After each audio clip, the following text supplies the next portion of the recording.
me the elevator pitch for Mappy, the series that you do with Scott Kurtz. Mappy is Harvey Birdman, except for Namco Bandai properties. So it's those old video games, and they all work in an office together, making something unknown. It's not important what they do in that office, just that they are forced to interact. So it's our version of Harvey Birdman with Bandai Namco. Okay, so how did you guys get involved with Shifty Look in the beginning? You guys both did comics for it. What exactly is Shifty Look? So Shifty Look is a really cool movement by Namco Bandai, where they've got a lot of old properties, like a lot of classic video game properties, and they said, you know what, they're just sitting here, they're not doing anything, but there's a lot of cool ideas in them. Why don't we throw them at artists and see if they can like revitalize them, and we'll pay them, and we'll get some creativity going, and let's see if any of them catch on with the audience. Yeah, and so we were approached, like they hit up a bunch of webcomic artists to try different things with their properties, and we did a couple Dig Dug strips. I know Scott did a Dig Dug little series for them. Let's see, what else are they doing right now with web cartoonists? Like practically everything, like Galaga they're doing, what else? Rapid Thunder they're doing, Wonder Momo, Bravo Man is their big breakout one.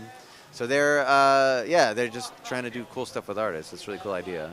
And so is this the first actual like animated cartoon that they've done? No, actually, they're Bravo Man is like their super legit series with like actual animation in it, and they've got Rob Paulson, the voice of Yakko Warner, and like of everything, doing the voice of Bravo Man, and so like that one's like real legit. The Mappy series is just Scott and I screwing around. It's a little bit more high production than that, but yeah. No, the Bravo Man came first. Okay, so this is the third, to my knowledge, the third animated series that you've actually worked on with Scott. How do you feel you've progressed as a writer? Like, what about those two earlier shows made this the right time for you to do a big Mappy show? I think they are, actually, that's interesting. So you're talking about PvP, the animated series, which I co-wrote with Scott on his comic, PvP Online. And then the Blamimations for Penny Arcade TV with Scott. So I think that those two are like opposite poles, where the PvP series was kind of more rigidly written. I mean, we wanted to write new material kind of that took off from PvP and be faithful to it, but not just tell an old story. But it was a little bit rigid. And then the Blamimations was the opposite of rigid. It was just nonsense. So and then once we kind of hit that stride and people like to see that from us, Mappy is sort of occupies an in-between where we are trying to get a story out there, but it's much more important to just have fun and mess around in that Namco universe. So I feel like the lesson was, take it easy, relax. As long as it's funny, don't worry about too much about the plot. And you've also worked on the, it's right here, Kris and Scott and Kris show. Did you find going from cartooning comics to, live action animated stuff to things, to chrono projects, did you find that it was an easy transition to make, or was it difficult? Okay, so for me, the biggest thing to get over was my shyness. And actually doing conventions and being on panels and stuff like that really helped me. There was a time, maybe, 5-6 years ago, that even this would have just like terrified me. I would have been visibly shaking and everything like that. So it's been really helpful for me to have a venue where I have to do it, and it does not hurt that everybody likes me already in these places. And so it's like, I'm going to go speak to this many people, but they already like me. I don't have to win them over. But I've always liked visual and temporal, like filmed humor, like animated humor, something where you can really put jokes in some of the editing and like some of those beats, and you can define those. I think that acting is tough. I'm not a great actor or anything, but I'm sufficient to be able to get some of those structures out there. And Scott is a great presence and a great storyteller too, and he uses that when he tells a story, obviously, and he used it in our web series. And I don't know if it's replicatable, I wouldn't recommend it to every cartoonist. Like, make a web series that's live action. Like, I don't know that it would work out a lot of the time. Right. Yeah. So I'm curious. Talking about shyness, a lot of people I think look to you as a hero, right? A lot of people read your comics and stuff and might see you as kind of a, you know, I can't think of the word, but something fantastic. Bastion. Yes, very good. Or a transist. Anyway, so my question is your recommendation essentially to do like aversion therapy? Like if you're really shy, go to a convention and exhibit? Kind of. Well, I'm trying to think if that's assistive or not. Like, it must be a part of it. I used to be really afraid of flying, too, but then I ended up having to fly a lot, and I've sort of gotten over the idea of that as a thing to fear.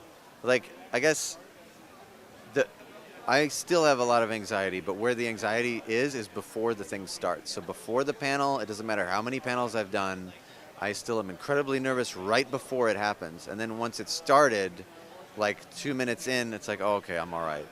But, and then I think one of the keys to sort of calming that anxiety is the idea that whatever is going to happen on stage, or whatever your presentation is going to be.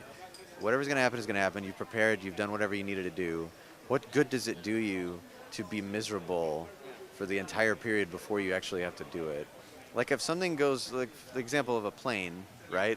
If something goes wrong on the plane, you're going to be horrified then. Yeah.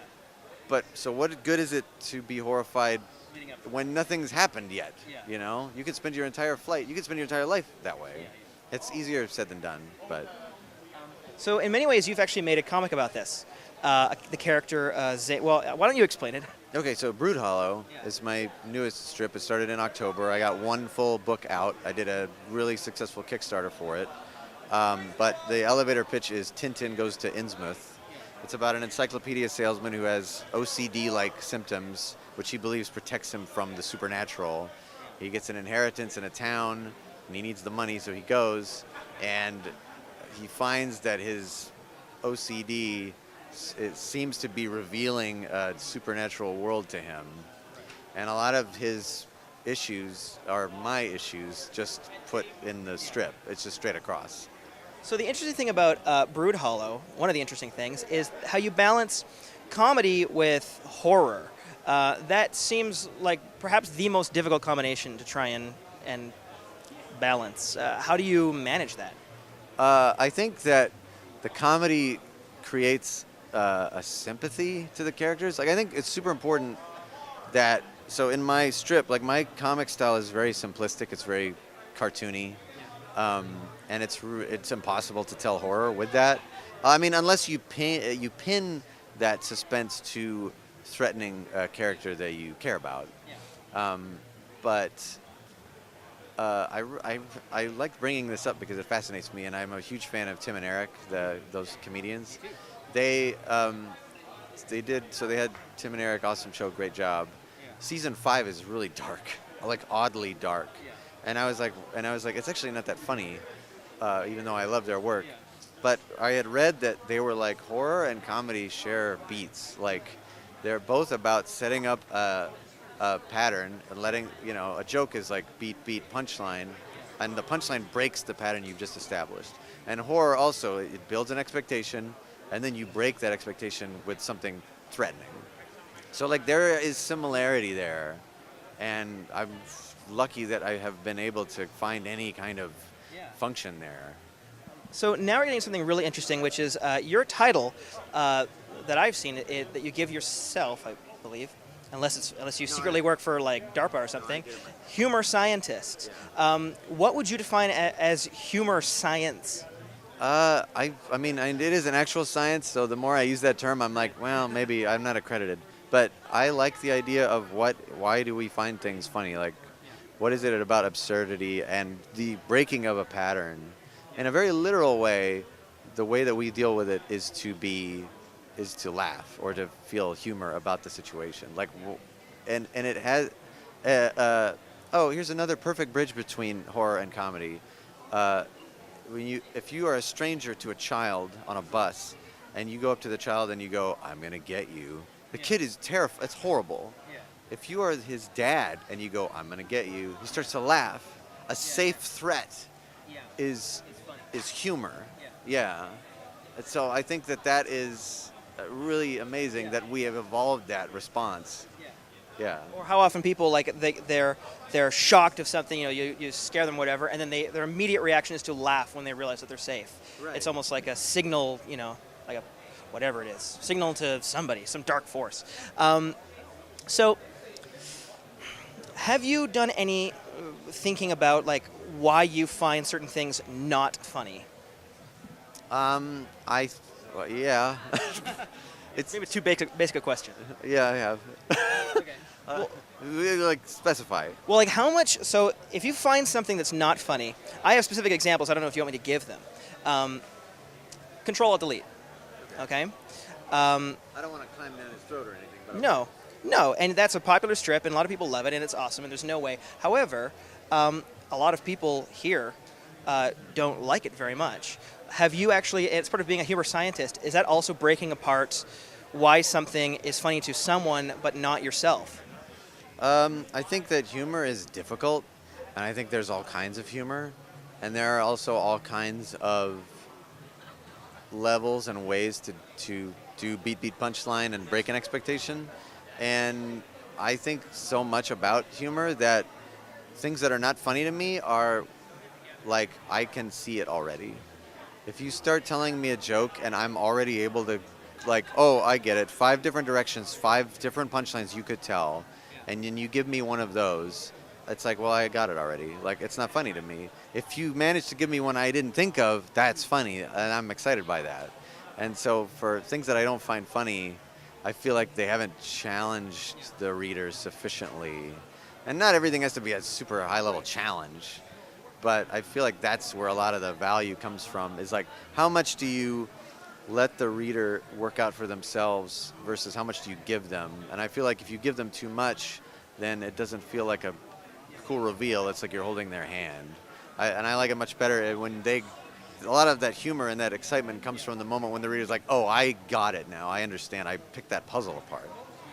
Do you think there's a similarity to what you're talking about and music listeners? Like so many people, they're like, oh, they're advanced music. They love avant-garde jazz or whatever. Do you think this is the same thing? Like Tim and Eric is like your, I don't know, whatever. Let me think here. I mean, I'm sure, but it's funny you'd bring that up because I actually like pop music more than I like really sophisticated theoretical jazz. And people are like, jazz is actually super mathematical. Like if you listen to this actually in 33rd time. And I'm like, that's fine, but I can't parse it, so it's not interesting to me. I'm more interested in pop music, even as dumb as it is, that you manage to do so much with such a finite tool set, Like this is the same chord progressions, and it is the same, we only have 8 notes. Like how did we manage to combine them in that many ways, That's the type of thing that interests me.